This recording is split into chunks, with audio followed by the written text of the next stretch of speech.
ये दोस्तों बैंक की बिल्डिंग आ गई जी। ये इसकी बाउंड्री है दोस्तों। इसको आप थर्मोडायनामिक सिस्टम समझ लें। मैं आपको यहीं से फर्स्ट लॉ ऑफ थर्मोडायनामिक समझा देता हूँ। ये हमारा सिस्टम है बैंक। इसमें आप पैसे जमा करवा सकते हैं डिपॉजिट स्लिप के थ्रू। इसको आप हीट समझें। और जो निकाल सकते हैं वो किसके थ्रू निकाल सकते हैं? वर्क के थ्रू। डेबिट कार्ड को हम वर्क कह रहे हैं क्योंकि तो इनका जो बैलेंस होता है एनर्जी चेंज है।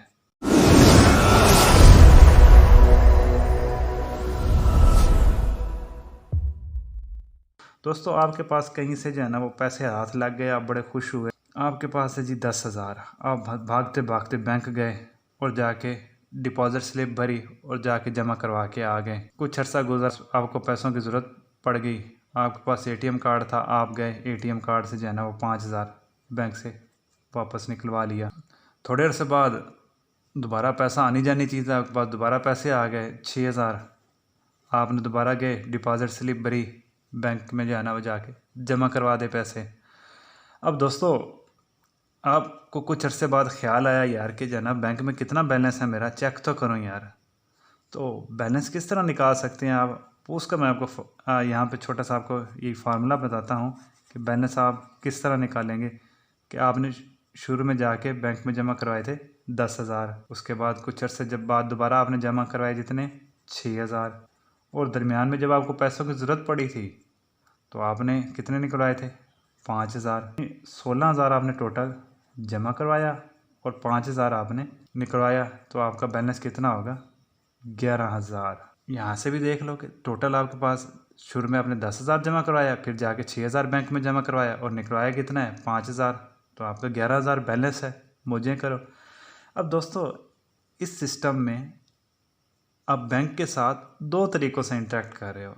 एक डिपॉजिट स्लिप है जिसके ऊपर आप लिखते हो कि मैं इतने पैसे जमा करवा रहा हूँ, और दूसरा आपके पास एटीएम कार्ड है, डेबिट कार्ड है, वहाँ से जाके आपके एटीएम मशीन से पैसे निकलवा लेते हो। अब दोस्तों जो डिपॉजिट स्लिप है इसको मैं अगर हीट का नाम दे दूँ, और जो डेबिट कार्ड है इसको मैं वर्क का नाम दे दूँ, और बैंक को मैं सिस्टम कह दूँ कि बैंक आपका एक सिस्टम है, तो मैं आपको थर्मोडायनामिक्स की मदद से ये चीज़ समझाने की कोशिश करता हूँ दोस्तों। ये दोस्तों बैंक की बिल्डिंग आ गई जी। ये इसकी बाउंड्री है दोस्तों। इसको आप थर्मोडायनामिक सिस्टम समझ लें। मैं आपको यहीं से फर्स्ट लॉ ऑफ थर्मोडायनामिक्स समझा देता हूँ। ये हमारा सिस्टम है बैंक। इसमें आप पैसे जमा करवा सकते हैं डिपॉजिट स्लिप के थ्रू। इसको आप हीट समझें। और जो निकाल सकते हैं वो किसके थ्रू निकाल सकते हैं? वर्क के थ्रू। डेबिट कार्ड को हम वर्क कह रहे हैं क्योंकि तो इनका जो बैलेंस होता है यहाँ पर भी यही है। डिपॉजिट स्लिप वाले जो हमने पहले 16,000 जमा करवाया था इसको मैं हीट क्यू कह देता हूँ, और जो निकलवाया ये वर्क डेबिट कार्ड वाला। अब दोस्तों यहाँ पे आपकी चीज़ कंजर्व क्या रह रही है? कौन सी चीज़ फिक्स रह रही है? गौर करो दोस्तों, आपके पैसे जो हैं वो कंजर्व रह रहे हैं। कि आपके पास 16,000 था, आपने 5,000 निकलवा के कोई मौज मस्ती कर ली, खर्च कर दिया, बाकी आपके पास 11,000 बचा है।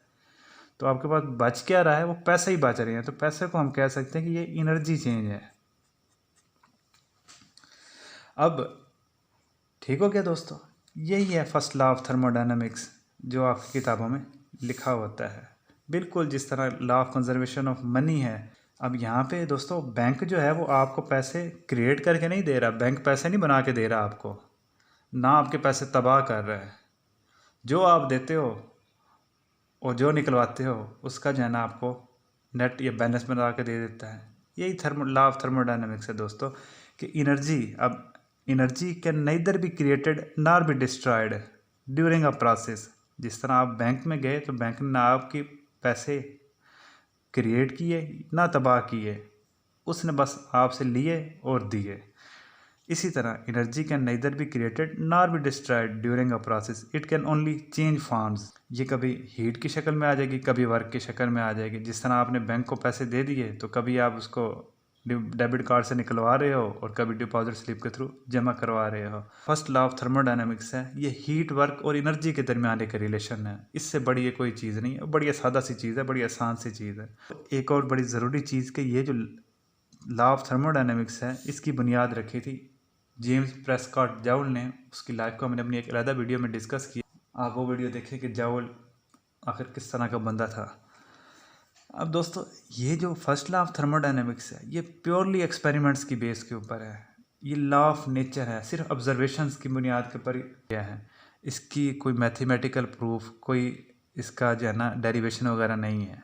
ये लॉ ऑफ नेचर है, कुदरत में एग्जिस्ट करता था, बस इंसान ने डिस्कवर किया है।